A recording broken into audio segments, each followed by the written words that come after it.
Bonjour à tous et bonjour à chacun, car cette dernière heure est placée sous le signe de la singularité. Dans une vie antérieure, j'ai moi aussi été enseignant, donc j'ai pu mesurer tout ce qu'il peut y avoir comme richesse à l'intérieur d'un collège ou d'un lycée. J'ai également toutes les tensions qu'il peut y avoir entre les différentes populations. Et puis les arts de la vie m'ont fait voyager au Japon, au Canada, au Danemark, en Allemagne, en Scandinavie. Et j'ai pu découvrir d'autres façons d'enseigner, d'autres façons de manager une équipe. Et je suis venu vous apporter ici un simple témoignage. Je ne suis pas au centre de votre contexte, donc je ne vous apporte pas des solutions qui marchent à tous les coups. Je veux simplement témoigner que les pratiques que je vais vous présenter maintenant fonctionnent efficacement ailleurs.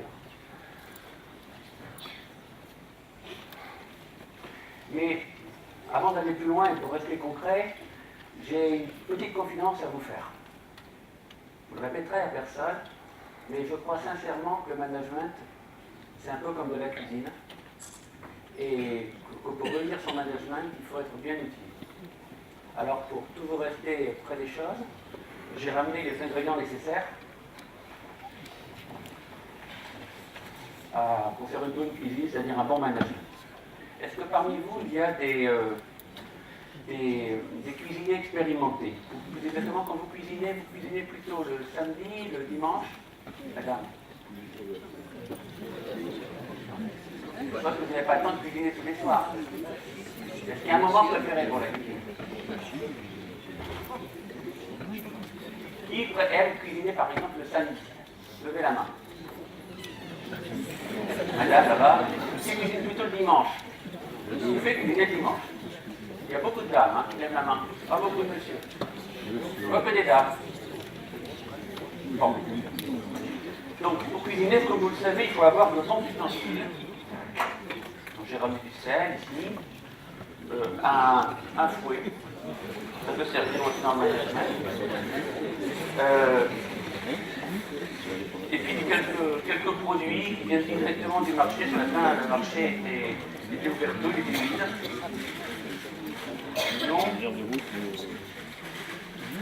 Alors des oranges, bizarrement j'en ai beaucoup aujourd'hui. Une pomme. Et un citron de menthe.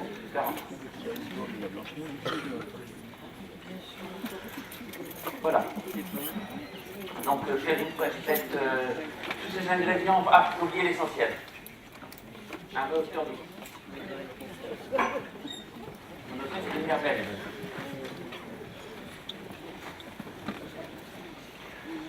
Alors on va commencer, si vous voulez, par un outil évident pour qui veut faire la cuisine, mais aussi pour qui veut être un bon manager. C'est un grand couteau. Un grand couteau, c'est très utile parce que ça permet de trancher. Et comme disait un de nos anciens présidents de la République, un chef, c'est fait pour cheffer. Quand il n'y a pas quelqu'un qui peut trancher, qui peut prendre une décision, souvent les gens sont perdus. Il existe plusieurs de ce qu'on a pu appeler des styles managériaux. Et je vais donc vous présenter d'abord le management charismatique, le style charismatique. C'est une vieille pratique, bien connue en France, bien connue dans les pays latins, bien connue dans la Méditerranée. J'ai pris Steve Jobs, qui n'est pas vraiment un latin, mais c'est par ses origines.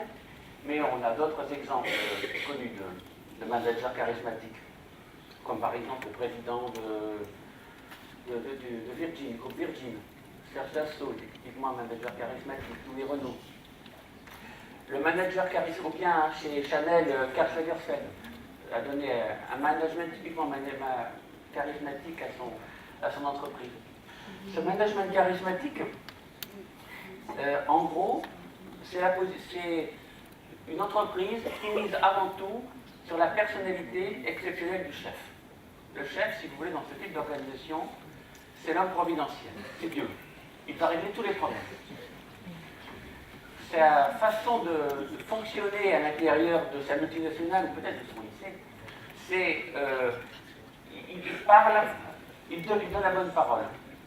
Il aime se produire sur scène, il est à l'aise avec les mots, il a un rayonnement naturel, il arrive à convaincre n'importe qui de n'importe quoi, comme dirait Balzac, et il est en représentation. Ce manager, ce type de management est particulièrement adapté, cette façon de faire est particulièrement adaptée dans les situations de crise où il faut décider vite et prendre des décisions lourdes de conséquences, opérer des changements lourds, des révolutions. En période de crise, c'est de ce type de management dont l'organisation a besoin. En effet, les managers de ce type, ce mécanisme-là, est idéal pour imposer le changement rapidement.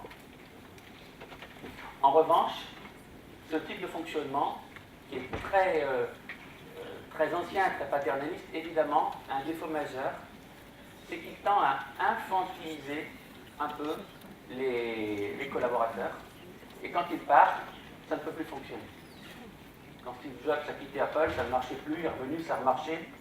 C'est après lui le déluge, comme vous disiez tout à l'heure.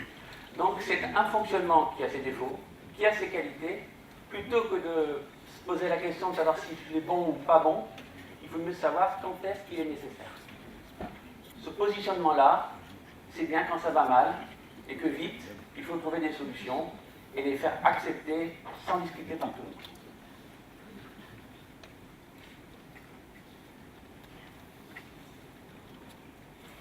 Alors évidemment, on n'est pas libre de s'exprimer là-dedans, et au fil du temps, les gens sont infantilisés, ils s'expriment relativement peu, donc je vais vous présenter maintenant l'inverse. Et comme vous le savez, l'inverse c'est plutôt à tarte, c'est le moule à gâteau. Alors là, qu'est-ce que je vais trouver de mieux au marché? C'est une série de petits cœurs. Vous voyez, chacun peut trouver sa place, chacun peut s'exprimer, tout le monde peut exister, il n'y a pas vraiment de chef. Ce type de management, je vous propose de l'appeler le management consensuel. On le trouve dans un autre type d'entreprise que Apple. On le trouve par exemple dans les entreprises. Il y a 2 pays au monde qui affectionnent particulièrement ce type de fonctionnement. C'est le Japon et l'Allemagne. Beaucoup aussi la Scandinavie. Des entreprises comme Nokia, par exemple, étaient typiquement consensuelles. C'est l'une des raisons d'ailleurs qui les ont fait disparaître. D'une manière générale, ce fonctionnement, je pense à une organisation. Je répète ce que disent les Allemands. Je vais souvent en Allemagne, et en Allemagne, on n'arrête pas de dire qu'elle est consensuelle, et qu'elle est trop consensuelle et qu'on ne prend pas de décision parce qu'elle est trop consensuelle. C'est ce que disent les Allemands. C'est une affaire faite par les Allemands. Je peux vous assurer aussi qu'elle ne se met pas trop en avant, et qu'elle répugne à occuper la première place. J'ai des amis à Berlin qui l'ont surprise une fois dans un supermarché à faire ses achats chez Aldi, et on lui a proposé de passer devant et elle a refusé. Elle a voulu faire la queue. Il y avait peut-être des gardes du corps dans le fond de la salle, on ne sait pas, mais elle faisait la queue chez Aldi. Elle est normale. Comment? Elle est normale. Voilà. Elle est vraiment normale. Bon. Ce management consensuel, il y a quelque part, il est très utile, il est très fréquent dans les ONG, dans les organisations humanitaires, dans les associations, dans le monde associatif. C'est un monde où on parle beaucoup, où tout le monde peut s'exprimer. Le problème, c'est quand il s'agit de décider. Parce que pour décider, il faut simplifier. Et quand on fait parler tout le monde, eh bien, évidemment, c'est dur de prendre une décision. C'est plus fait ce fonctionnement pour le législatif que pour l'exécutif.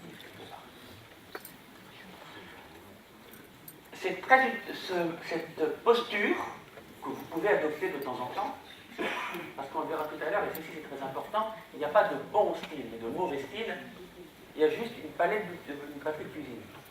Ce style-là est très utile quand il s'agit de faire réfléchir l'ensemble de vos collaborateurs, d'aboutir à des réflexions profondes et de créer un consensus, évidemment. À ce moment-là, cette tactique, cette posture est très utile. Par contre, s'il y a des moments où il ne faut pas l'utiliser, c'est quand il faut aller vite, quand il faut frapper fort et bien. Parce que inhérent à ce mode de fonctionnement, il y a une certaine inertie, une certaine, comment dire, une certaine tendance à la réunionite, et on accorde tellement d'importance à chacune des personnes, il y a tellement de respect que quelque part on est comme prisonnier des sentiments, prisonnier des protocoles sociaux, prisonnier des bonnes conduites, et on ne décide plus. Donc ça ne bouge pas. Et puis, peut-être aussi, dernier défaut, on est parfois englué trop dans le sentiment, englué trop dans le désir de rester sympathique et de rester politiquement correct. Et il y a parfois à ce moment-là un manque de neutralité, un manque de froideur, un manque de rationalité.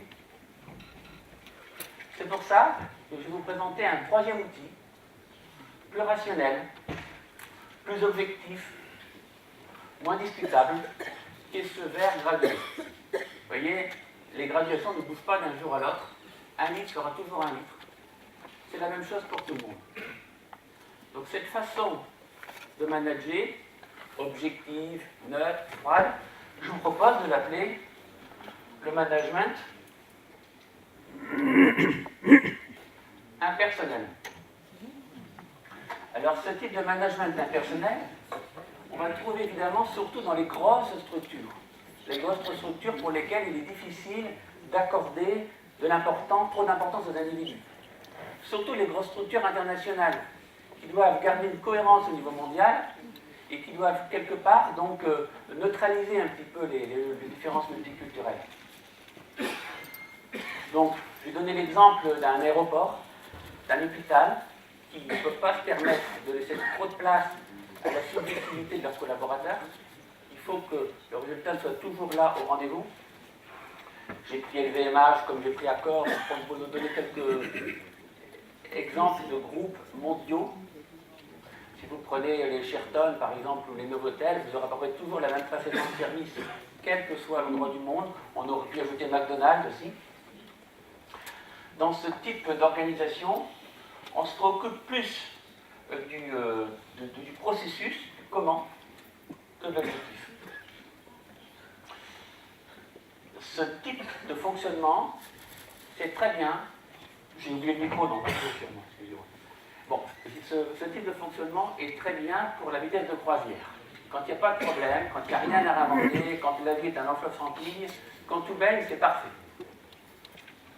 On est sur des rails, on est comme un train sur des rails, il suffit d'aller loin et non plus. Le problème, c'est que si la production est toujours au rendez-vous, les individus à l'intérieur ne trouvent toujours pas leur place. Figurez-vous que c'est dans ce type de structure qu'on a le plus de dépression, qu'on a le plus de suicides, qu'on a le plus de ce qu'on appelle aujourd'hui les risques psychosociaux. Tout se passe comme s'il y avait un lien entre le côté froid, impersonnel, glacé du système et les hommes qui n'en peuvent pas de ne pas trouver leur part d'irrationalité.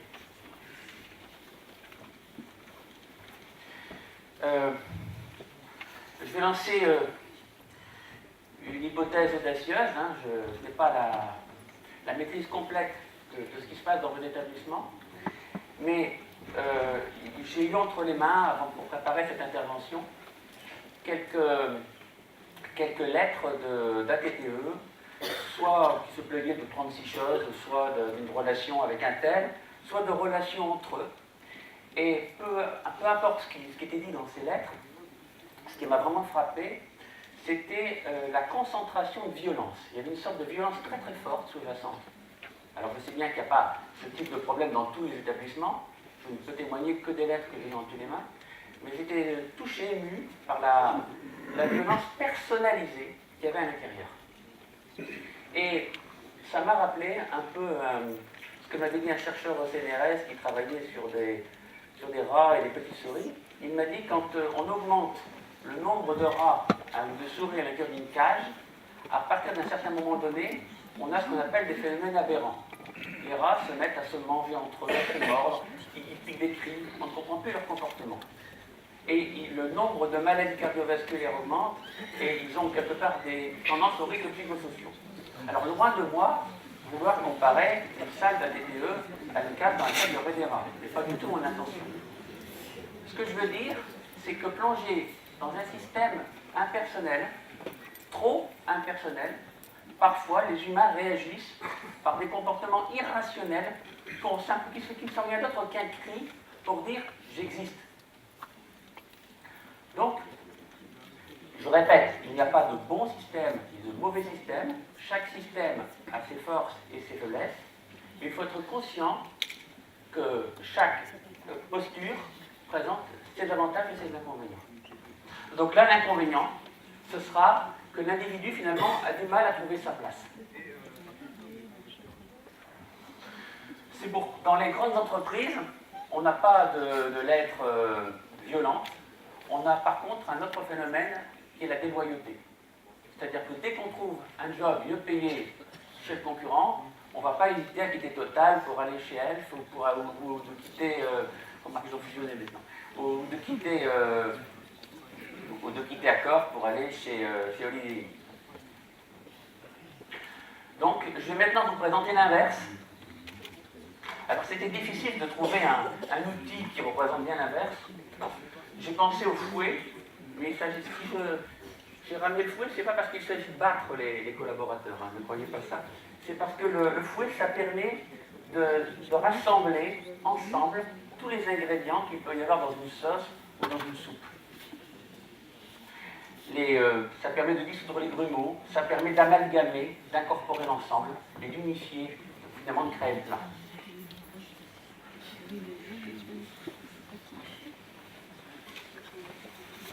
Voici donc le management collaboratif, qui est très peu répandu aujourd'hui en France, si ce n'est dans les start-up ou les entreprises de jeunes qui démarrent. J'ai eu l'expérience personnelle du management collaboratif parce qu'il y a 2-3 ans, j'étais amené à m'occuper d'un coworking. Un coworking, c'est cette espèce de loft dans lequel des jeunes se rassemblent pour travailler à n'importe quelle heure du jour de la nuit. Alors vous avez des architectes, des designers, des développeurs, des gens qui rédigent des textes. Et travailler seul à la maison, ça les ennuie. Et donc ils partagent comme ça de manière très informelle leur quotidien dans un lieu. Et ce que je peux vous dire, c'est d'une part que ce fonctionnement-là, ce fonctionnement collaboratif, caractérisé par une communication excessivement informelle, par l'absence de règles, l'absence d'horaires, etc., c'est d'abord très difficile à introduire dans notre culture française, qui elle-même est une culture de la règle. Vous savez comment on dit France en Chine, en chinois? Enfin, en gros, ce qui signifie le pays de la loi, le pays des lois. Quand un Chinois parle de la France, il dit le pays des règlements. Eh bien, le management collaboratif, c'est l'absence complète de règlements. On verra ça tout à l'heure. Donc, a priori, c'est pas pour nous. Mais laissez-moi vous témoigner quelque chose, c'est que partout dans le monde où je l'ai vu fonctionner, ce type de fonctionnement-là peut régler des situations, peut dénouer des conflits qu'aucun autre style n'est capable de faire. Quelque part, si vous voulez, cette carte-là, il faut la garder secrètement dans votre poche comme un joker. Ce n'est pas quelque chose à utiliser de manière courante et régulière. C'est un joker à avoir dans votre jeu de cartes. Et quand vous êtes dans une situation qui paraît inextricable, où on ne voit pas d'issue, alors, en dehors de l'acte formel, entre 4 minutes, vous avez à ce moment-là une carte à battre qui pourra dénouer une situation. On va explorer un peu plus en détail le fonctionnement du management collaboratif. Sachez, en tout cas, qu'on le trouve énormément dans les universités, genre INSEAD ou les grandes universités américaines, dans les entreprises de loisirs. Le louche fait très bien ça en laissant la possibilité à ses acteurs de dire ce qu'ils veulent finalement devant la caméra. Le Cirque du Soleil, où il y a une confiance totale qui est donnée aux acteurs. Les grandes entreprises de Californie utilisent ce fonctionnement et d'une manière générale, ce fonctionnement se trouve aujourd'hui dans l'archipel high-tech. Partout vous avez Technopole, à Poitiers, à Helsinki, à Singapour, à Palo Alto, vous avez ce fonctionnement-là. Donc, on ne peut pas l'ignorer parce qu'il est peut-être porteur de ce qui va être notre avenir, même si, évidemment, aujourd'hui, il n'en est pas prêt à l'absorber.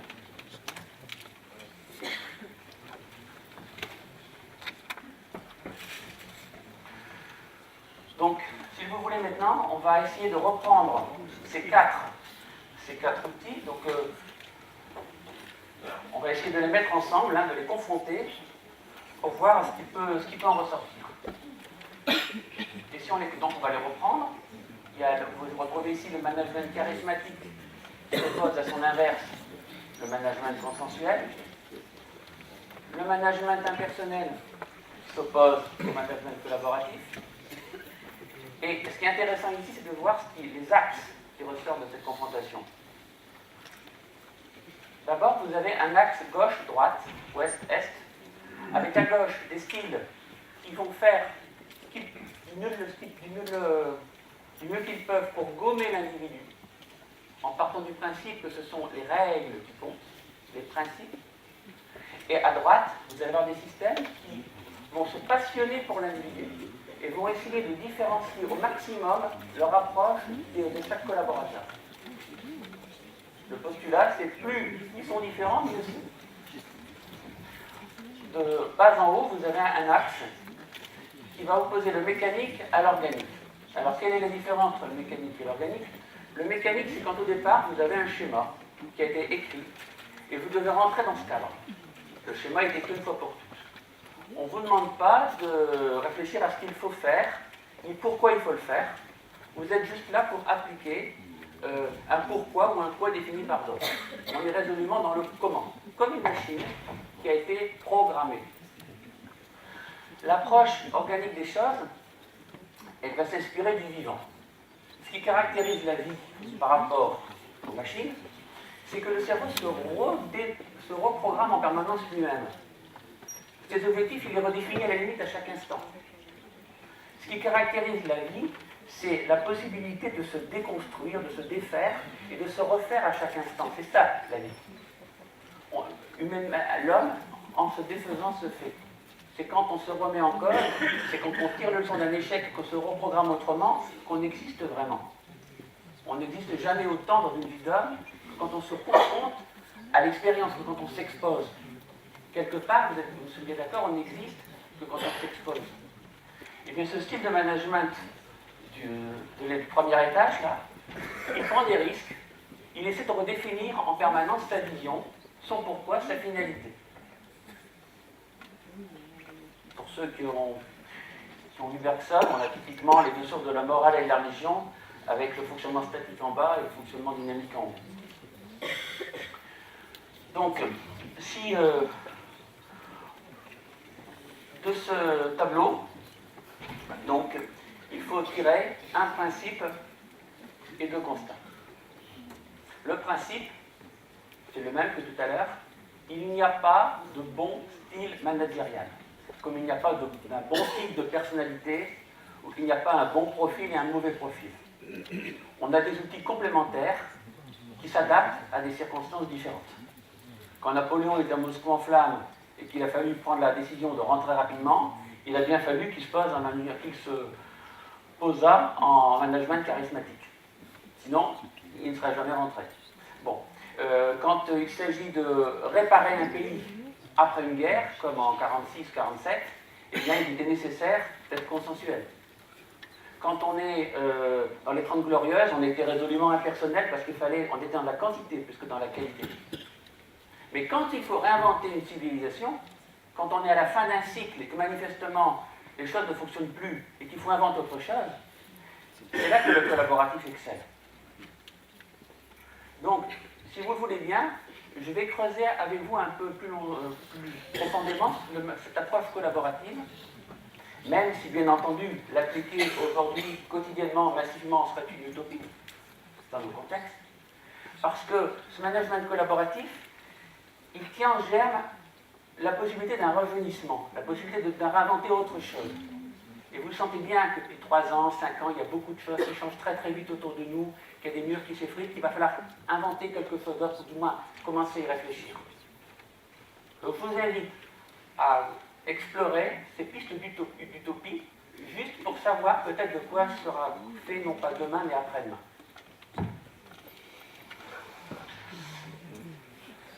Le management collaboratif a 2 piliers.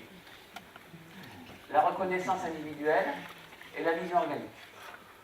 Le premier constat, c'est que pour pratiquer le management collaboratif, il faut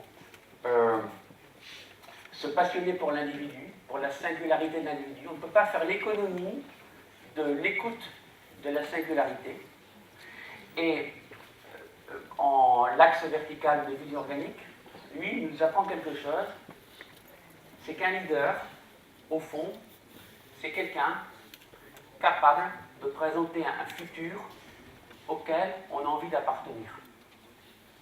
Un chef d'entreprise, un directeur d'établissement, c'est quelqu'un qui doit être capable d'entraîner son équipe vers le futur, vers la vision d'un futur meilleur que le présent, c'est-à-dire d'un futur plus libre, plus fluide.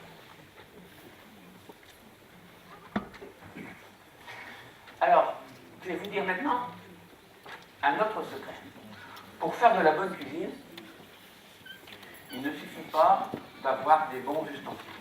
Parce que si on a des bons ustensiles et qu'on n'a pas de farine, pas de beurre, pas d'œuf, pas de sucre, on ne peut pas faire un gâteau. Donc, le bon manager, non seulement il a toute une panoplie d'outils qu'il a pu acquérir à l'Institut François Bocquet, mais en plus, il a des produits culinaires de bonne qualité, des produits bio. Vous avez ici un poivron bio, vous avez du sel. Et il est très important que ce manager connaisse chacun de ces produits. Un bon cuisinier, c'est quelqu'un qui sait où trouver les bons produits et qui connaît ce qui peut leur permettre de donner comme goût. Il peut sublimer leur potentiel.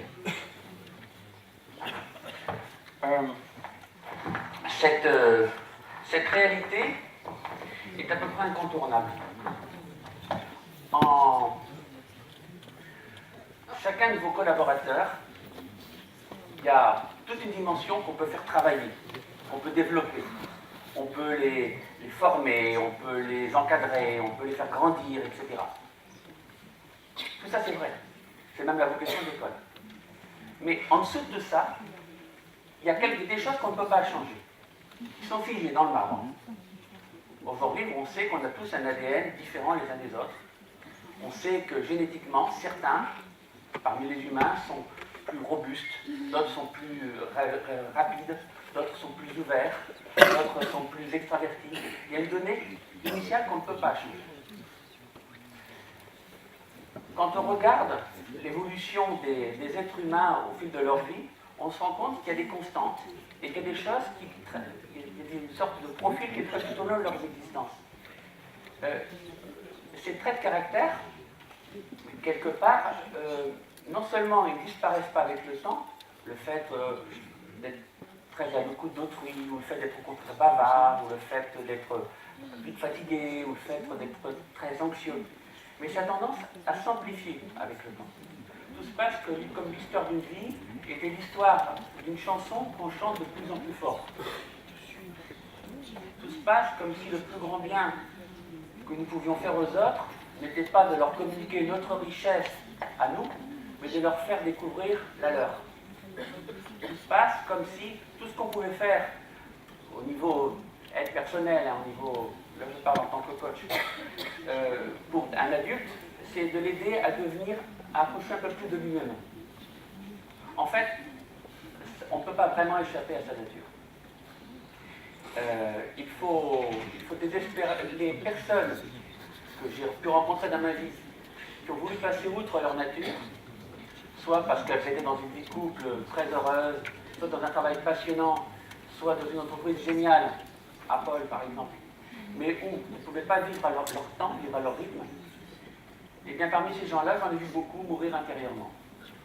C'est-à-dire s'éteindre, perdre la joie de vivre, perdre la motivation, perdre l'envie de rire, et puis sombrer dans une espèce de léthargie qui n'avait pas de sens. Le corps restait vivant, mais l'esprit n'est pas spécifique. Souvent, quand on a une vie passionnante, mais qu'on ne peut pas vivre cette vie, on n'a souvent que deux choix, soit la rupture, soit partir, soit s'éteindre intérieurement. Je ne suis pas en train de faire l'apologie de l'authenticité, parce que comme toute vérité, cette vérité vit avec son contraire. Vous savez, les vérités, ça vit en couple. Une vérité qui n'a pas de contraire, c'est dangereux. Alors le contraire de l'authenticité, c'est la maturité. D'ailleurs, je vous conseille de cuisiner avec des produits matures. La maturité, c'est le contraire de l'authenticité. C'est la capacité à mettre de l'eau dans son vin. C'est la capacité à mettre le curseur à la bonne hauteur. C'est la capacité à composer.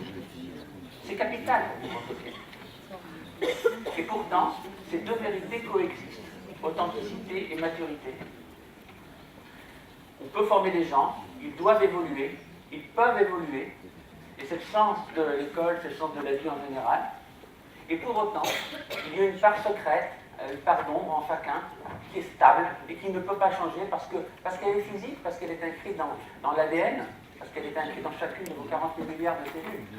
Et cette singularité biologique, on va voir tout à l'heure qu'elle va imposer une singularité psychologique qui débouchera, je le souhaite, dans une singularité managériale et pédagogique. Donc, si vous voulez bien, nous allons maintenant creuser le deuxième axe, l'axe horizontal de la reconnaissance individuelle. Alors, on va commencer par des choses très très simples. On va vraiment aller progressivement du plus simple vers le plus compliqué. Alors, le plus simple, c'est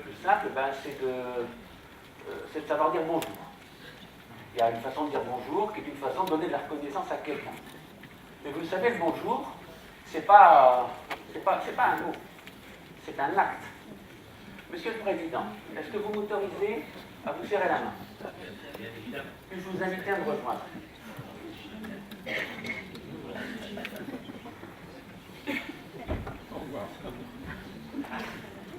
Alors, je vais commencer d'abord par faire ce qu'il y a de pire.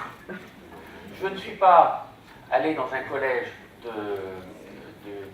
Gironde, je n'ai suivi aucune formation à l'Institut François Bocquet, je suis donc complètement démuni, et je vais me comporter d'une manière odieuse, vous me pardonnerez.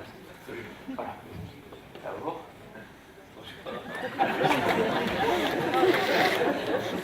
Ça s'appelle le petit pain chaud qui sort du matin. Qu'est-ce que vous avez ressenti, monsieur le Président? J'ai senti vraiment quelqu'un de profondément désagréable, qui n'a aucun sens.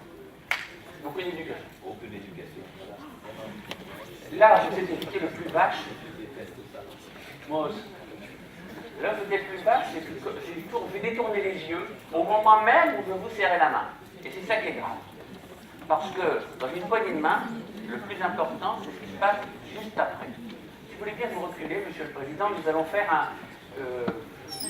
Nous allons imaginer que nous rejouons ensemble Il était une fois dans l'Ouest, Sergio Leone. Donc, voici. Il y a Claudia Cardinal. Et voilà. Tu peux faire Claudia. Oui.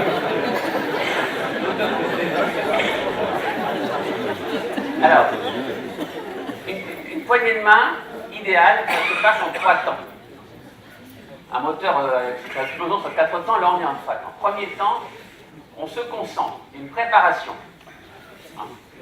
On se regarde comme dans les livres du Commonwealth, on imagine qu'il fait très chaud, d'ailleurs il fait très chaud, que la sueur dégouline sur les fronts, d'ailleurs elle dégouline sur les fronts. Bon. Et je vous regarde du plus intensément que je peux dans le fond des yeux. Voilà. Alors, quand la tension devient insoutenable, à ce moment-là, je dégaine. Voilà. Et là, je garde les yeux dans les yeux. Voilà. Déjà beaucoup mieux. Et la poignée de main est profonde, elle est complète. Mais là où c'est le plus important, c'est que quand j'ai terminé la poignée de main, que je retire ma main, je garde les yeux dans les yeux. C'est dans ces 2 secondes-là que tout se joue et que l'autre perçoit, tiens, voilà, quelqu'un de désinvolte, quelqu'un qui n'aime pas les autres, ou voilà quelqu'un qui a de l'empathie. Alors on la recommence complète, on la fait bien. 1, 2, fois. Voilà. Merci, Monsieur le Président.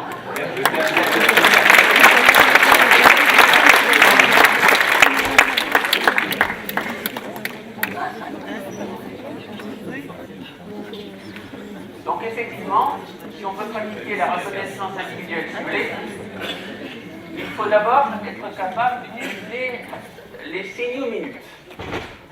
Alors les signaux minutes, il y en a plein. Il y a le bonjour, on vient de le voir. Et on a un autre qui est très très important, qui est le prénom. Je ne suis pas en train de vous dire qu'il faut tutoyer les ATTE. Ça peut être dangereux. Mais je suis en train de vous dire que d'une façon générale, et ceci au niveau mondial, utiliser, connaître le prénom de quelqu'un, s'en souvenir, et l'utiliser systématiquement quand on lui parle, sauf à la maison parce que là ça devient agaçant, eh bien, c'est souvent important parce que l'autre sent qu'il est pour vous autre chose qu'un matricule, qu'il est un individu. C'est déjà un signe de respect. Et quand vous dites à quelqu'un bonjour, merci, bravo, s'il te plaît, vous pouvez dire merci Michel, bravo Michel, au revoir Michel, en utilisant à chaque fois son prénom. Il n'y a pas grand chose à perdre à utiliser le prénom de quelqu'un. Le tutoyer, c'est autre chose. On peut le faire. On ne peut pas le faire, c'est à vous de sentir. Mais on peut ranger, si vous le voulez bien, le prénom au rang des signaux minutes. Les signaux minutes, voyez-vous, c'est un peu comme ce citron de Nice, je vous ai rappelé tout à l'heure, ou un peu comme cette boîte de sel. C'est ce qui permet de donner du sel à la vie relationnelle, de la saveur. Et sans cette saveur, on s'ennuie, on se démotive, on peut mourir intérieurement. Donc c'est une première étape, si vous voulez, d'un long parcours. Les trois signaux minutes les plus puissants, ce sont trois mots très simples, qui sont bravo, merci et pardon. C'est facile.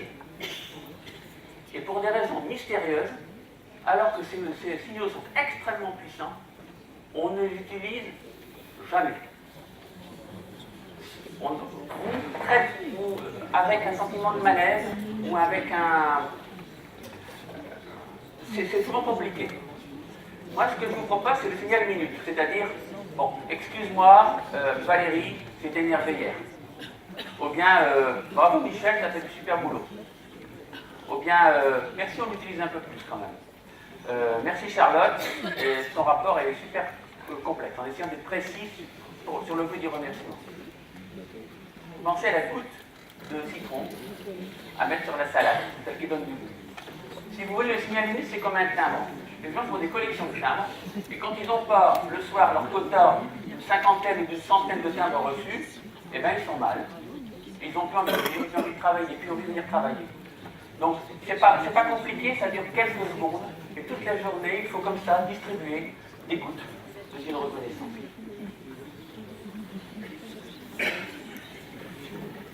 Alors, on peut aller un petit peu plus loin. Dans la reconnaissance individuelle ciblée en pratiquant abondamment l'empathie. Alors attention, l'empathie, ce n'est pas la sympathie. Comme nous le montre cette pomme. Si je vous montre cette pomme, est-ce qu'on la voit bien du fond de la salle, cette pomme? Est-ce que vous pourriez me dire de quelle couleur est cette pomme? Cette couleur, vous la voyez rouge. Êtes-vous certain de la voir rouge?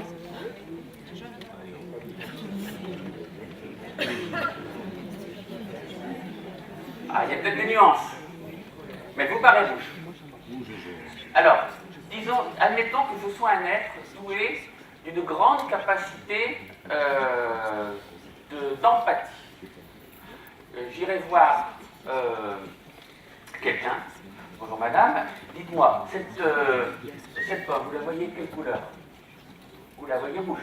Vous la croyez rouge? Eh bien, venez avec moi. Je vais essayer de vous prouver quelque chose.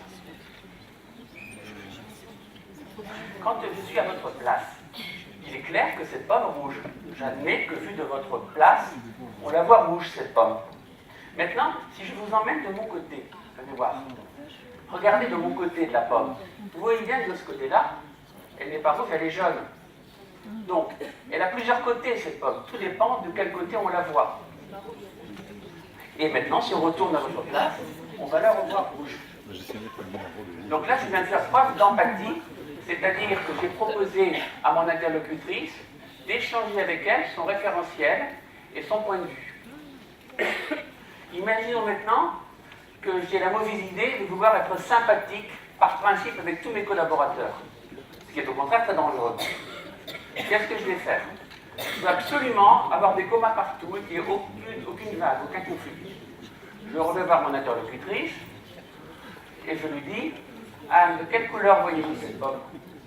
Rouge. On va vérifier. Je m'assieds à côté d'elle. Eh bien, vous avez raison, Anne, elle est bien rouge. Je me suis trompé. Comme ça, il n'y a pas de vague, mais il n'y a aucune chance que nous puissions l'un et l'autre évoluer. L'empathie, si vous voulez, c'est de l'amour inconditionnel. C'est de l'amour conditionnel, ça fait grandir. Alors que de la sympathie, c'est de l'amour inconditionnel. Ça ne fait pas grandir, ça donne de la sécurité intérieure. J'ai dû croiser une fois dans un avion un psychanalyste qui m'avait expliqué ça. Il m'a dit: chaque enfant a besoin de recevoir deux sortes de l'amour. De l'amour conditionnel et de l'amour inconditionnel. Alors, sans vouloir être sexiste, en général, et pas toujours, c'est la mère qui donne l'amour conditionnel et c'est le père qui donne l'amour inconditionnel. Le père, il t'aime si tu progresses, si tu performes, si tu te développes, si tu apprends. Sinon, il se met en retraite. Alors, parfois, ça c'est le conditionnel, ça c'est le conditionnel.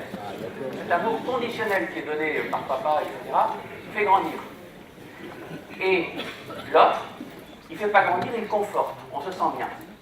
Et ce qui est éprouvé, c'est que les enfants qui, par les parents, par les profs, par les adultes proches ou par l'école, reçoivent une grande quantité d'amour inconditionnel, l'amour maternel, la sympathie si vous voulez, ils ne progressent pas. Par contre, ils sont très bien dans leur peau, ils n'ont pas d'angoisse, ils ne sont pas névrosés, ils sont bien dans leur basket. Alors que les enfants qui reçoivent par l'école, par les parents, par les adultes, beaucoup d'amour conditionnel, avec un challenge, un défi permanent, c'est l'inverse. Eux, ils progressent. Vous, en tant qu'école, vous êtes vecteur d'amour conditionnel. Vous exigez une performance.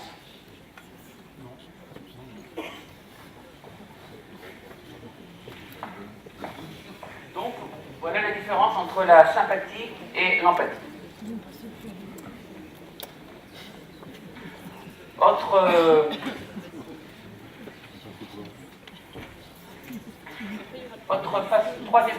Dernière façon de distribuer de la reconnaissance individuelle ciblée à vos collaborateurs, mais de manière plus pointue, l'interview non directive, le simple fait de s'intéresser à quelqu'un. En gros, quand on veut se faire des amis, il faut leur poser des questions sur eux-mêmes. La Rochefoucauld, il est déjà tout l'art de plaire ne consiste finalement qu'en deux choses: le fait de ne jamais parler de soi aux autres et de leur parler toujours d'eux-mêmes. Bon.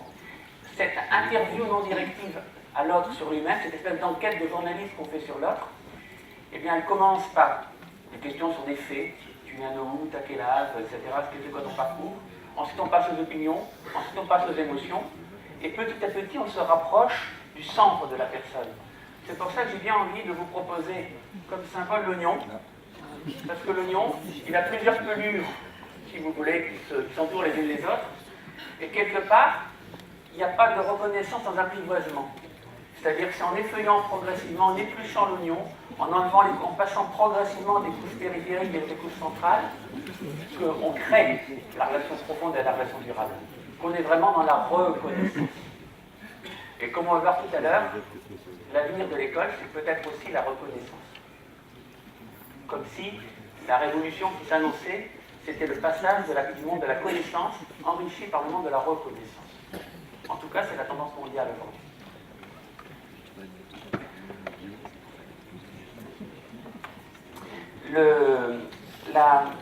Pour enrichir cette question de l'interview non directive, il faut faire un détour,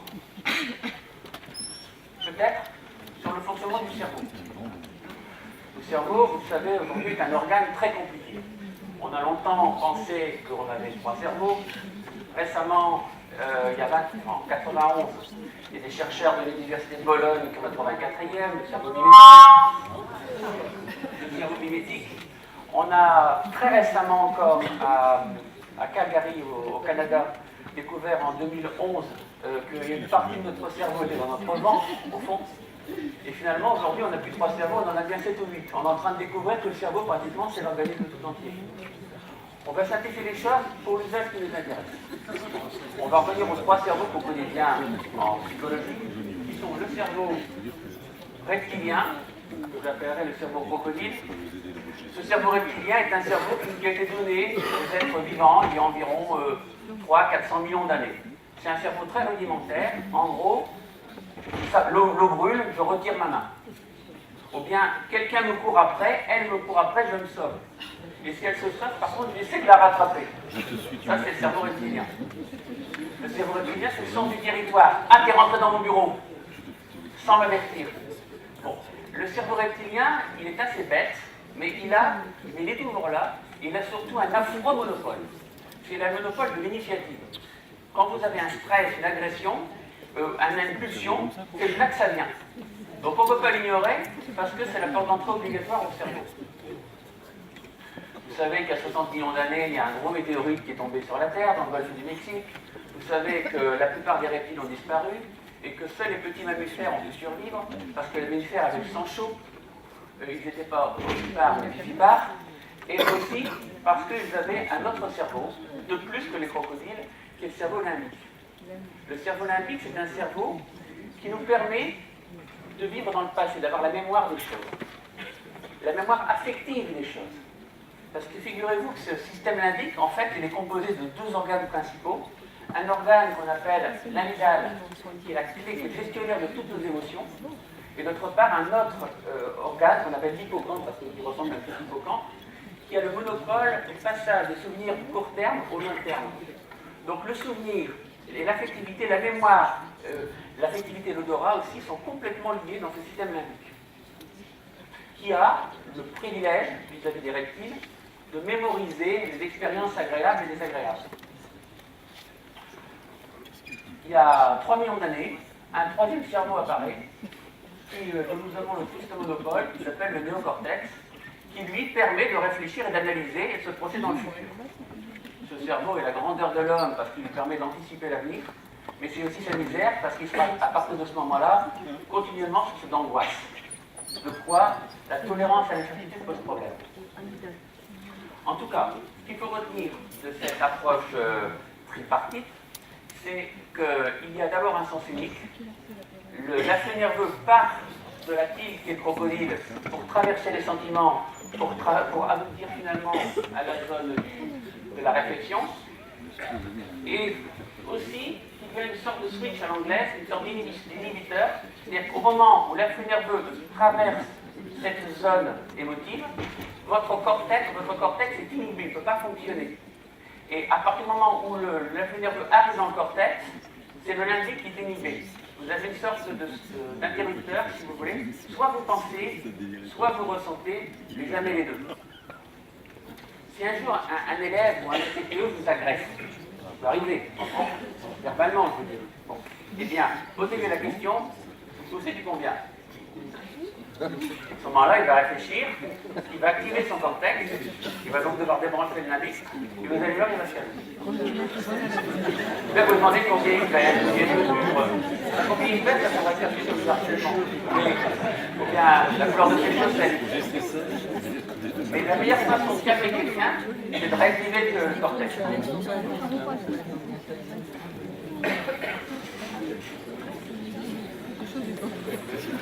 Bon. Donc on va essayer d'appliquer ça, ce fonctionnement du cerveau, à un problème tout à fait banal, bien trivial d'agression. Donc on va imaginer un collège par exemple, où il y a une gestionnaire, elle a une 50aine d'années, à 50 ans elle s'appelle Valérie. Bon. Et puis il y a un agent technique, l'homme à tout faire, là, on va appeler Michel Morin. Alors, la gestionnaire a décidé d'utiliser le style charismatique parce qu'elle veut introduire une révolution dans les horaires de Michel. Elle a décidé que Michel, dorénavant, il ne pourrait pas finir à 3 heures, mais qu'il devrait finir par exemple à 5 heures ou à 7 heures, parce que c'est pas normal de partir à 3 heures alors que les lampes ont changé, surtout en hiver, c'est plutôt au début de soirée. Donc elle lui annonce ce changement à la manière charismatique, donc du diable tout à l'heure, parce que je ne sais pas si vous avez remarqué les 4 personnages qu'on fait la tête tout à l'heure ont reproduit quelque part un petit peu mes 4 styles. Le diable avec le style charismatique, l'ange avec le style consensuel, l'employé avec le style impersonnel et le gestionnaire avec le style collaboratif, qui est beaucoup dans l'énergie. Et donc, elle lui explique qu'il doit changer d'horaire. Alors il s'énerve et il explose. Que fait Valérie maintenant qu'elle a suivi cette conférence? Que fait Valérie? Et bien d'abord, elle ne fait rien. Parce que parfois, la meilleure attitude, elle consiste à ne rien faire. Pas toujours. Mais dans ce cas-là, c'est-à-dire qu'elle comprend que le crocodile de Michel est plein de venin, là, il est plein d'énergie, plein de fluide, et qu'il faut que tout ça s'évacue. Donc, elle le fait parler, elle le laisse parler pendant 5 minutes sans réagir. Et il faut qu'elle encaisse. C'est son job. Une fois qu'il se calme un petit peu, parce qu'elle n'a pas réagi, à ce moment-là, elle passe à la phase 2. Elle essaie de le faire parler de ses émotions et de ses sentiments. Donc peut-être elle peut lui offrir un verre d'eau, elle peut l'appeler par son prénom, en tout cas elle le fait changer de lieu. C'est souvent très utile quand on vient un conflit avec quelqu'un de changer de lieu au milieu de l'entretien. Ça introduit une rupture et ça facilite l'évolution psychologique de la personne qui est en face. Ce que je peux vous dire, c'est que dans les entreprises privées, le pire endroit pour faire des recrutements, c'est les bureaux fermés. Parce que chacun a une position, une poste, et on ne découvre pas comment sont les gens. Pour que les gens se livrent, il faut sortir des lieux convenus. Donc, Martine peut donc Valérie, pardon, peut emmener Michel, je sais pas, prendre un petit café, et là, donc, elle lui fait parler de ses émotions, de sa peur, de sa colère, de son émotionnel. Et à ce moment-là, quand cette phase 2 est passée, là seulement on peut parler de cortex à cortex, et la discussion peut se lancer sur le plan des solutions, du problème réel et des solutions. Le problème réel, c'est que le pauvre Michel, il avait des situations économiques pas très évidentes, il avait un deuxième boulot qui consistait à retaper des voitures, à rendre des voitures retapées l'après-midi, et puis finalement, si on change ses horaires, ça coule son deuxième business, il ne peut plus s'en sortir, d'autant qu'il y a des enfants qui font des études, etc. etc. Donc il y a une véritable explication qui peut avoir lieu. Mais pour discuter de cortex à cortex, il faut accepter qu'on en face de soi non pas un individu, mais quelque part 3. Une bête, un mammifère avec tout un émotionnel, un passé, un passif, etc. Et puis un ordinateur super intelligent. Et c'est cette complication entre les trois, ceux qui ont lu Frank Karamazov ou Dostoïevski, on est à Ivan Karamazov, il y a Gosha et il y a Dimitri, on retrouve la même trilogie. L'éternel trilogie entre le corps, les latins, les anciens appelaient ça le corps, l'âme et l'esprit. Bon, dernière application pratique, ultra pratique, c'est là. Comment est-ce qu'on peut mettre tout ce qu'on vient de voir là en pratique dans un collège, dans les relations qui existent entre le principal, le gestionnaire et les ATPE. Alors là, je vais vous donner un petit témoignage qui date d'un voyage au Japon. J'ai visité pas mal d'entreprises. Au Japon, chaque matin, dans quelque entreprise, qu'elle soit publique, privée, ils ne font pas la différence. Tous les matins, il y a le chef de service qui rassemble tous ses collaborateurs, qui s'assiedent tous en rond autour de lui, par terre, sur le coussin, sur une chaise, et ils définissent ensemble ce qu'ils vont faire dans la journée. D'accord, donc il y a une réunion absolument chaque matin. Dans un environnement qui est un peu moins éloigné de nous, mais quand même plus proche de nous. Je suis en train de vous parler du lycée français de San Francisco. On a une personne qui s'occupe de ces personnels techniques, et le matin, ils ont des discussions, pareil, à la japonaise, à l'américaine, sur qu'est-ce que nous pouvons faire de mieux aujourd'hui pour être encore plus efficace, plus productif. Et chacun émet ses idées. Et on est dans un lycée français. Ce que je vous propose comme suggestion, alors là, vous prenez ou vous ne prenez pas, vous savez si on ne peut pas faire dans votre environnement, c'est d'organiser une fois par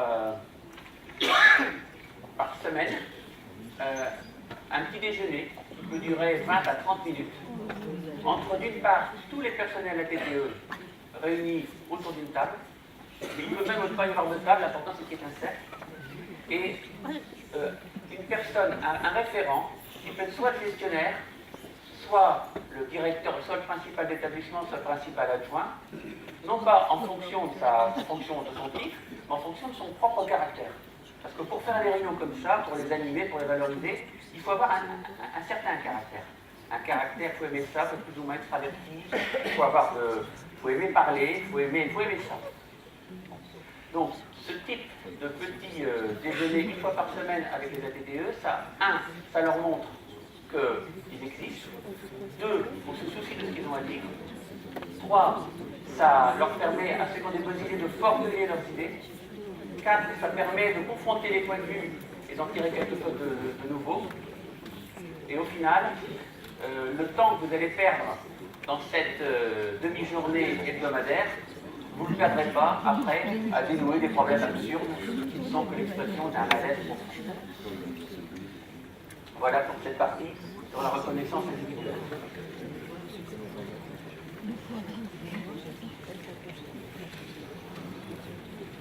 On a encore combien de temps?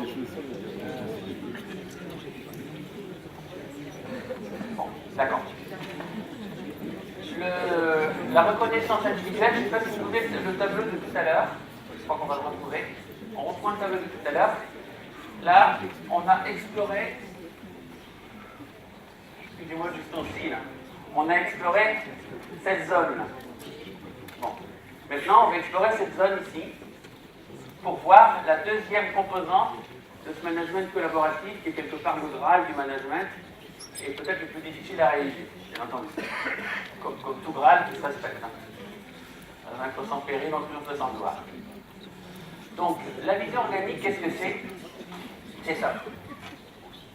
Pour faire de la bonne cuisine, il ne suffit pas d'avoir des bons ustensiles et d'avoir des bons ingrédients.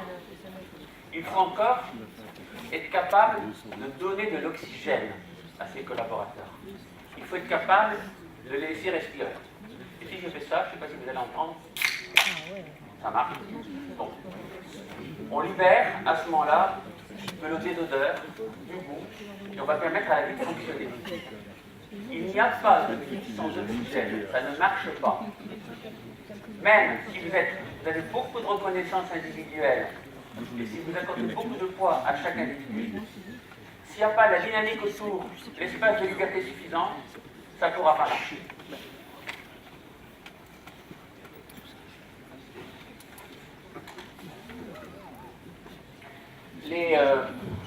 Un leader, c'est pas un petit chef. Un leader, c'est quelqu'un qui se donne envie d'avancer en présentant l'avenir plus fluide et plus libre. Pourquoi? Parce que tout ce qui vit, que ce soit les êtres vivants, les entreprises, la mode, la cote en bourse de certaines entreprises, les hommes politiques, les courants d'idées, les courants philosophiques, tout ce qui vit tend, avec le temps, à devenir plus faible. Ce qu'on appelle en thermodynamique l'entropie.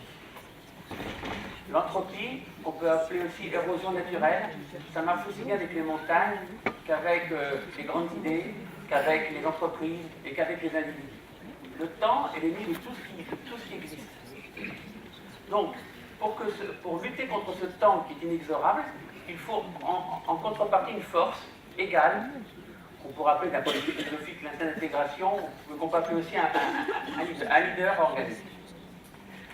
Un leader organique, c'est quelqu'un qui est capable de lutter contre tous les phénomènes de pétrification qui menacent une entreprise ou un établissement scolaire.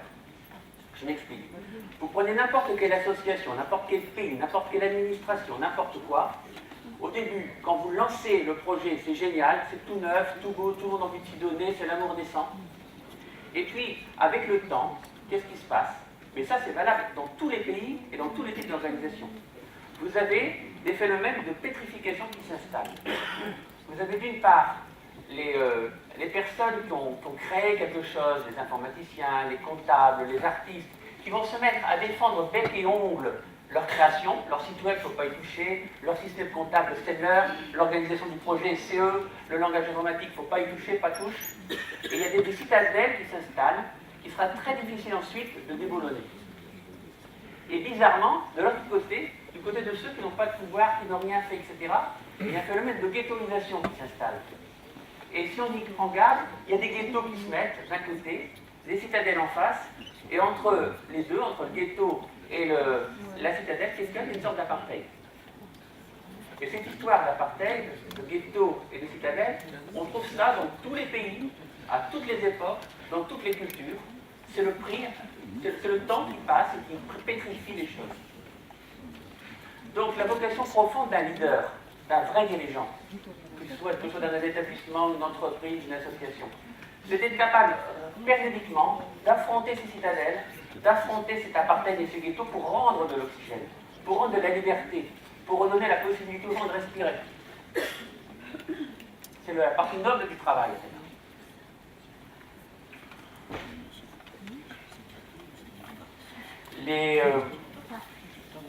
Aujourd'hui, clairement, dans le monde, il y a deux extrêmes, avec une multitude de situations intermédiaires, qui séparent ce qu'on va appeler le modèle de l'entreprise mécanique du modèle de l'entreprise organique.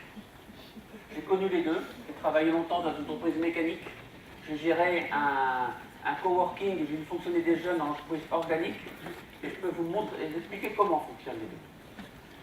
Dans l'entreprise mécanique, l'entreprise qui a tendance à se replier sur elle-même, on a une hiérarchie extrêmement stricte. Et toute l'information doit passer par un centre. Ça fonctionne comme une pyramide égyptienne. Dans l'entreprise organique, tout le monde peut communiquer avec tout le monde de manière fluide. Il n'y a pas de flux. Tout est possible. Ça, c'est la première différence. La deuxième différence, c'est que dans l'entreprise mécanique, on ne supporte pas l'incertitude. Tout doit être planifié, programmé. Dans l'entreprise organique, il n'y a pas de procédure. Les règles du jeu se réinventent en permanence. Dans l'entreprise mécanique, les collaborateurs ont un lieu de travail fixe. Ils ont un bureau, une pièce, dénommée bureau, dans laquelle ils peuvent passer la plus grande partie de leur vie. Il y a une porte, un bureau tenu, une clé avec une serrure. Et au centre de cette pièce, il y a un meuble qu'on appelle aussi le bureau, dans lequel il y a des tiroirs, et là aussi il y a une clé et une serrure avec une clé. Le lieu de travail est fixe, on a un poste de travail. On a aussi une fonction qui reste la même tout au long de l'existence. Et le temps aussi, il est cadencé de manière fixe. On a des horaires qui sont réguliers, qui se répètent, quelles que soient les turbulences de l'environnement. Dans les coworking japonais, américains, à Copenhague, ou à Helsinki, ou les premiers qui apparaissent à Paris, le mode de fonctionnement est complètement inversé. Il y a un objectif, qui est de faire un film, par exemple, au lieu de produire un numéro, de sortir un site web. Et il n'y a pas d'obligation de moyen et d'obligation de résultat. Après, on peut travailler quand on veut, on peut travailler n'importe où, on peut travailler au rythme qu'on veut, avec qui on veut, l'important c'est que le résultat soit atteint. Alors il n'y a pas que des petites start-up qui fonctionnent comme ça, sinon ça serait anecdotique. Si je vous parle de ça, c'est parce que les entreprises les plus puissantes du monde fonctionnent comme ça aujourd'hui.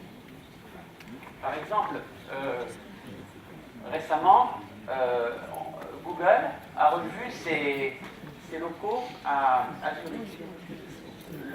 Leur système, c'est que d'abord, on ne peut pas avoir de système. C'est-à-dire qu'il y a des votes 2 jours dans la semaine où ils font absolument ce qu'ils veulent. Ils peuvent inventer de nouveaux projets, ils font absolument ce qu'ils veulent. Ils savent ce qu'ils veulent, ils font ce qu'ils veulent, il n'y a pas d'horaire. En ce qui concerne les locaux, ils ont installé 72 atmosphères, ils appellent ça des atmosphères différentes. Et dans chaque atmosphère, il y a une façon de travailler différente. Donc vous vous mettez à l'écoute de vos rythmes intérieurs, vous voyez avec qui vous avez envie de travailler, à quel moment, et vous choisissez l'atmosphère qui est la plus adaptée. Alors là, il y a un endroit, par exemple, où on peut travailler tout seul sur un travail qui ne demande pas trop de concentration pour des routines. Ils ont installé des espèces d'igloo un peu partout, où on peut s'isoler à 3 ou 4 pour avoir un minimum de confidentialité et où on peut échanger à 3 ou à 4. Ils ont aussi de grands amphithéâtres dans lesquels on peut mettre 500 personnes. Ils ont des salles de réunion où on peut se rassembler à 20 personnes. Pour ceux qui préfèrent les choses plus conventionnelles, et les choses old fashion, ils ont des salons classiques où on peut discuter de manière tranquille pour avoir des discussions. Donc, comme s'ils allaient être reçus dans un salon comme celui-là. Pour ceux qui veulent vraiment la grande démonstration, parce qu'ils ont beaucoup travaillé et qui veulent passer là la nuit, parce qu'il y a des collaborateurs qui passent la nuit, on a des baignoires devant lesquelles il y a des aquariums. Je ne suis pas en train de vous dire, encore une fois, que c'est tout ça en place dans votre des informations sur ce qui se passe ailleurs. Bon. Alors, pour rester jeune, il faut jouer, et pour jouer, il faut avoir des jeux d'enfants. Donc pour passer à la cafétéria, surtout quand on a très faim, on a le trampoline pour monter, ou on a le toboggan pour descendre. Et si on veut retravailler malgré tout après un bon repas, eh bien on peut aller travailler dans une nacelle d'avion. Ils ont rajouté des cabines de téléphérique, ils ont rajouté des nacelles d'avion, ils ont essayé à chaque fois de créer une ambiance. Il y a ils ont un taux de d'émission pratiquement égal à 0, un taux de turnover à peu près égal à 0, un taux de burn-out à peu près égal à 0, et les gens sont contenus pour aller travailler là. Oui, mais excusez-moi, ce serait bien aussi si Google s'intéressait au bien-être général et payait ses impôts. Bien sûr. Si vous voulez, on va terminer parce que le temps est un peu court et après on reprendra ce genre de questions. Alors, donc, si je vous parle de tout ça, c'est pour vous proposer un tout petit projet qui... un tout petit projet qui est beaucoup moins ambitieux que les trucs de Google Zurich. C'est tout simplement, puisqu'on parlait de vision organique, des lieux qui rassemblent et des lieux qui décloisonnent.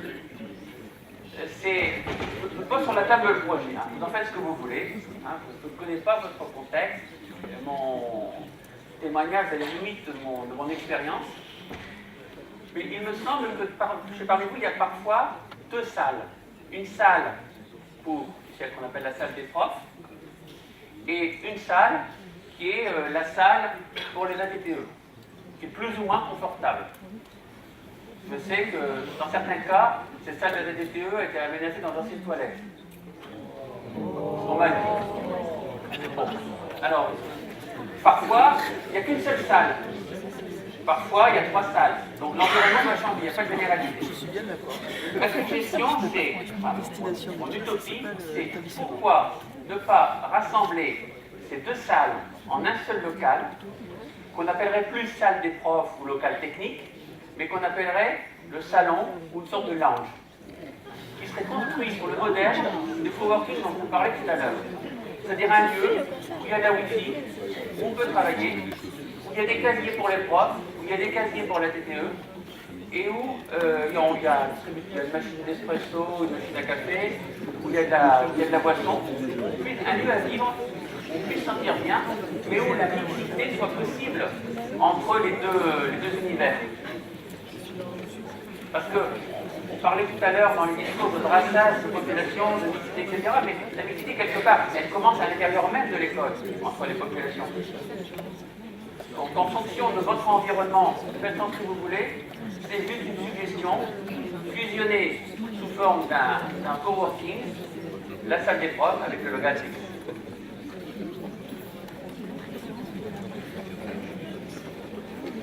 Alors,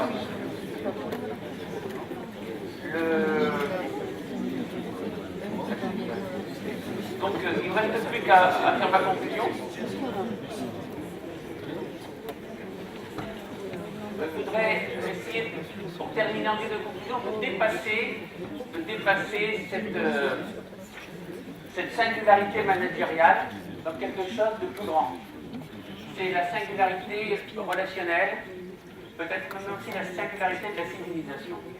Vous savez, ma croyance fondamentale, c'est qu'on est en train de passer tout doucement d'une civilisation de masse, avec une consommation de masse, une production de masse, une communication de masse, à une civilisation, à un monde où quelque part chaque individu est un monde à but seul. Je vais partir de quelque chose de très concret, qui est par exemple les imprimantes 3D. Je ne sais pas si parmi vous il y a quelqu'un qui a lu le dernier livre de Jeremy Rifkin sur la division des imprimantes 3D. Les imprimantes 3D connaissent un essai prodigieux, par exemple aux États-Unis, où le président Obama a annoncé qu'avant septembre prochain, chaque école des États-Unis aurait une imprimante 3D.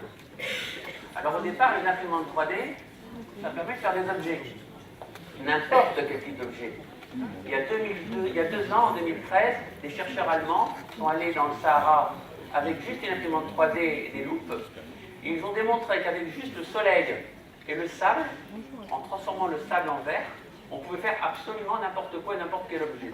Juste, sans argent, sans énergie, juste le soleil et le sable.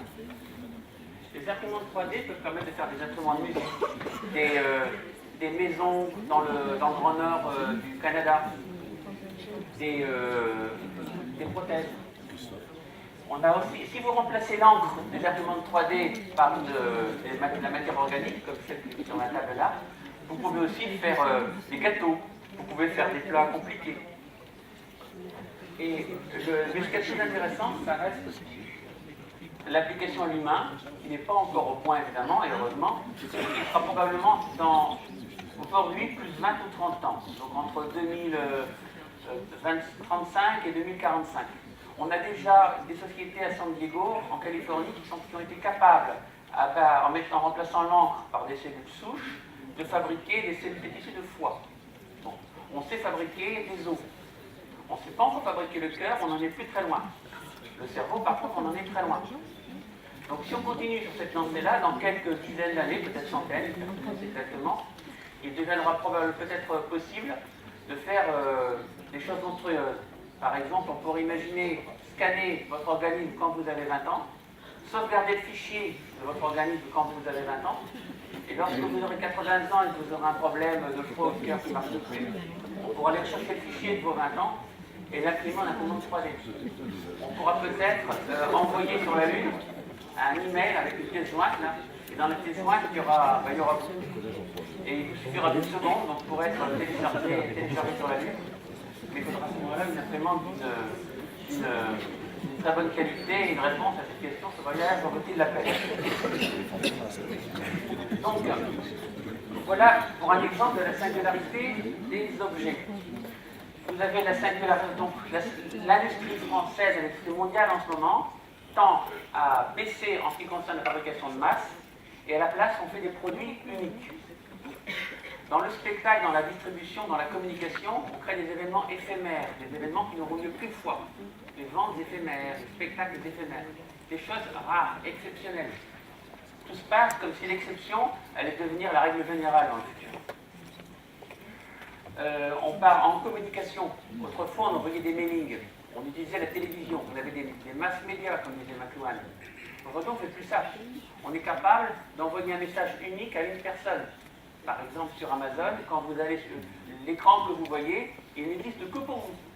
Et demain, ce sera un écran différent. Donc on passe là aussi de la communication de masse à la communication individualisée. En médecine, c'est pareil. On est encore dans la médecine de masse, avec des règles valables pour tout le monde. Vraisemblablement, dans 20 ou 30 ans, chacun aura une possibilité, à partir de la connaissance de son ADN, d'avoir accès à des molécules qui n'auraient été faites que pour lui à un moment précis et qui disparaîtront après. Donc voilà quelques exemples de l'application de la singularité.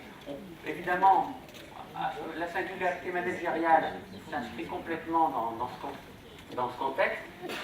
Moi qui travaille dans la formation professionnelle depuis 30 ans, je peux vous dire une chose, c'est que la tendance lourde de ma profession, c'est la pédagogie singulière.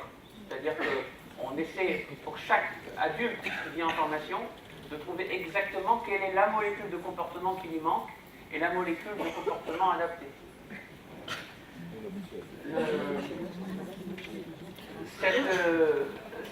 Donc j'ai l'habitude de plus en plus d'utiliser la notion de civilisation de la singularité pour s'opposer à la précédente qui est la civilisation de masse, qui est quelque part le produit des deux révolutions industrielles qui l'ont précédée. Cette singularité, elle est une dernière compétence que je dois partager avec vous. C'est quand chaque individu est un monde à lui tout seul, quand chaque individu est à lui seul un marché, une entreprise, un artiste, quand chacun est unique, et bien tous ces individus, ils doivent communiquer énormément entre eux. Ils doivent avoir énormément de liens. Un lien ne suffit pas. Un peu comme dans un cerveau où chaque neurone peut communiquer avec tous les autres neurones. Il n'y a plus de hiérarchie. On n'est plus dans une logique pyramidale, mais dans une logique corticale qui fonctionne comme un cortex. Et à ce moment-là, ce qui est extrêmement important dans ce monde-là, pour survivre, pour s'adapter, c'est les liens. Tout se passe comme si nous passions d'un monde où il y avait des biens à un monde où ce qui compte, c'est d'avoir des liens. Les jeunes d'aujourd'hui, qu'est-ce qu'ils sont en train de réinventer? Ils sont en train d'inventer la mutualisation, à tous les niveaux. La mutualisation des jouets, des voitures, des appartements, du savoir, on peut tout mutualiser. Ils arrivent même à faire fonctionner, ils arrivent à cumuler l'abondance et l'absence d'argent avec la mutualisation. Mais pour vivre dans cette atmosphère de mutualisation, d'échange, de partage, dans cette culture de la reconnaissance, où ce qui importe est moins la connaissance qui est gratuite et qui est partout que la reconnaissance qui est rare et qui a de la valeur, eh bien, il faut avoir des socio-compétences. Il ne suffit plus d'avoir des techno-compétences. Il faut avoir des socio-compétences.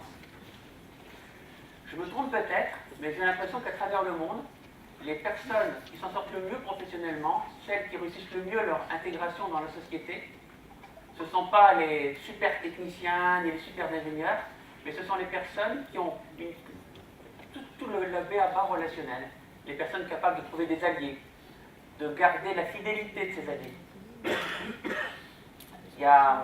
Et pour survivre dans cette société relationnelle, il faut nécessairement avoir la culture de la sociocompétence.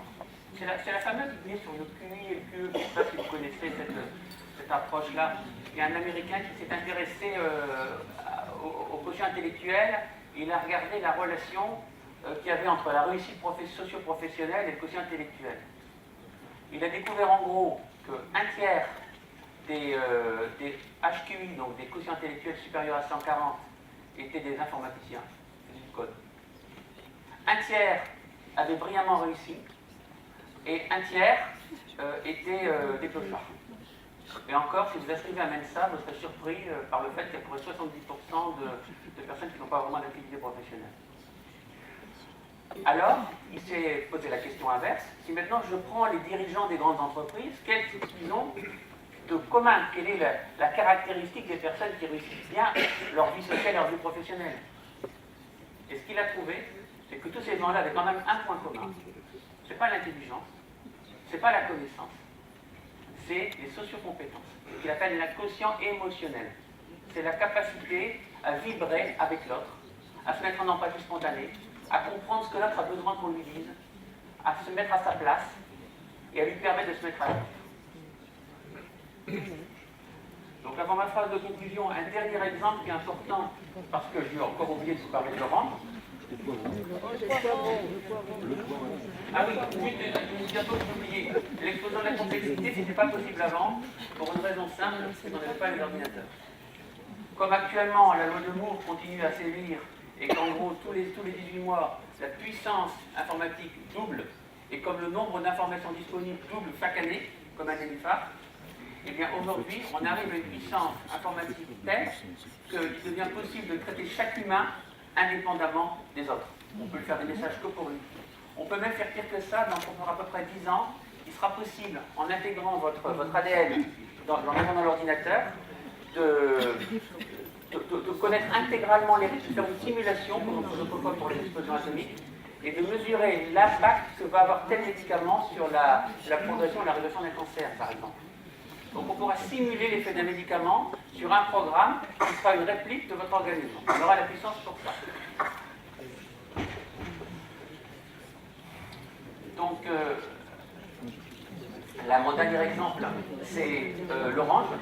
Je prends l'orange d'abord parce que c'est un ingrédient qu'on n'a pas encore utilisé, mais c'est aussi parce que l'entreprise Orange a typiquement été confrontée au problème de la singularité.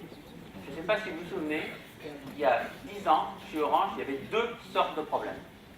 Un problème typique interne de management, et puis un problème qui n'a rien à voir, c'est un problème externe.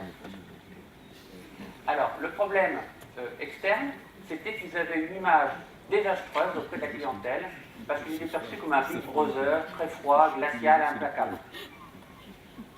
Et donc, il fallait donner un côté humain à cette entreprise, d'autant qu'il y avait des petits nouveaux comme Free qui faisaient leur apparition, et que pour garder leur part de marché, il fallait être convivial.